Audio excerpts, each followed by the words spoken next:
السلام علیکم ورحمۃ اللہ وبرکاتہ۔ میں ہوں احمد سبحان خٹک، اور آج ہم بات کریں گے سیاست کے حوالے سے۔ اور اس سے پہلے آپ ہمارے یوٹیوب چینل کو سبسکرائب کریں اور بیل آئیکن دبائیں تاکہ ہر آنے والی ویڈیو آپ دیکھ سکیں۔ آج ہم جس شخصیت کے بارے میں بات کریں گے وہ مسلم لیگ نون کے دیرینہ ساتھی جناب رحمت سلام خٹک صاحب، جس نے 35 سالہ سفر چھوڑ کر جمعیت القافلہ علماء دیوبند کے قافلے میں شامل ہوئے، اور میں اس لحاظ سے اس کو بہت ہی خوش قسمت انسان سمجھتا ہوں کہ اس عمر میں اس نے علماء کے ساتھ اپنا تعلق جوڑا، اور آج قائد جمعیت کے گھر میں ایک بھرپور میڈیا سے بھرپور پریس کانفرنس کرتے ہوئے قائد جمعیت کے ہاتھ پر بیعت کر لیا ہے۔ تو اس سے ہمارے کرک کو بھی بہت فائدہ ہوگا۔ کرک کے جو سیاسی ہلچل ہے اس میں بہت جمعیت علماء اسلام کو بہت فائدہ ہوا۔ ویسے پہلے بھی کرک جو ہے یہ جمعیت علماء اسلام کا گڑھ سمجھا جاتا ہے، مگر آج مجھے بہت دلی خوشی ہوئی ہے رحمت سلام خٹک صاحب پر کہ وہ ایک کافی طویل عرصہ سیاست میں رہ کر اور صوبائی جنرل سیکرٹری کے عہدے پر فائز ہو کر کافی نواز شریف صاحب کے ساتھ اس کے قریبی تعلقات رہ کر بھی وہ اس پارٹی سے سب چھوڑ دیا اور پارٹی قائد جمعیت کے ساتھ جمعیت الاسلام میں شامل ہوئے۔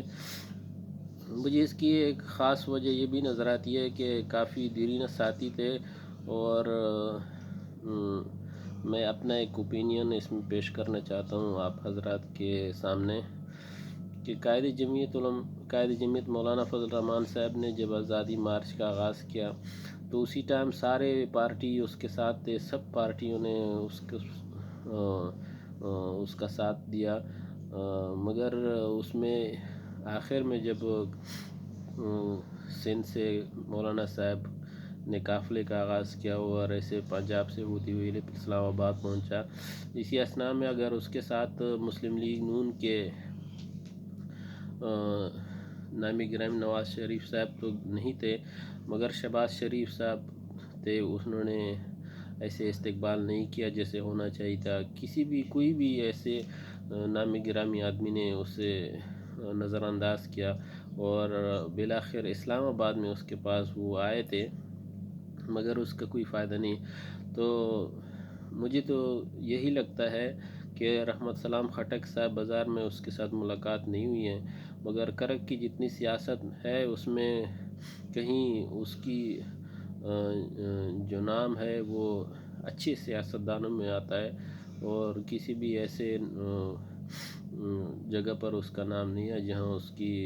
ہم یہ کہہ سکیں کہ وہ ملک اور قوم کا سرمایہ نہیں ہے، اور کافی ایماندار اور اچھے آدمی نظر آتے ہیں۔ تو میری اپنی یہ اوپینین ہے کہ اللہ تعالیٰ اس کو استقامت دے، اور وہ بہت ہی خوش قسمت آدمی ہے جو اسی عمر میں، اور اس کی جو عمر کا ایج کا جو کافی بڑے عمر کے ہیں، تو اسی ایج میں علماء کے ساتھ جڑ جانا یہ اس کی خوش قسمتی ہے۔ میری یہ دعا ہے رحمت سلام خٹک صاحب کو اور تمام جمعیت علماء اسلام ورکر کو کہ اللہ تعالیٰ ہمیں جمعیت علماء اسلام کے ساتھ جڑے رکھے اور استقامت دے، اور خاص اللہ تعالیٰ کی رضا کے لیے ہماری محنت قبول فرمائے، اور کرک جو ہے وہ انشاءاللہ جمعیت علماء اسلام کا گڑھ تھا اور گڑھ رہے گا۔ السلام علیکم ورحمۃ اللہ وبرکاتہ۔